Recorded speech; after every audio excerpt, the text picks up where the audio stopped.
Hello guys, మీలో ఎంతమందికి సమ్మర్లో ఇష్టంగా చేసుకునేటటువంటి అంబలి ఎంతమందికి తెలుసు? మీలో ఎవరైనా చేసుకుంటారా? సమ్మర్ వచ్చిందంటే మా మమ్మీ వాళ్ళు మాత్రం తప్పకుండా చేసుకుంటారు.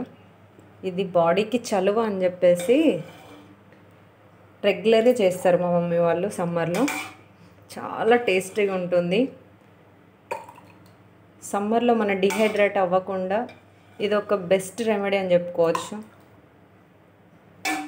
మేమైతే ఇష్టంగా తిని తాగుతాము.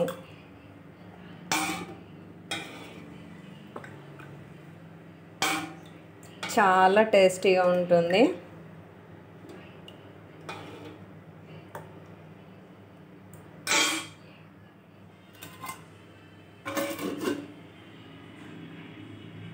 అంబలి చాలా బాగుంటుంది.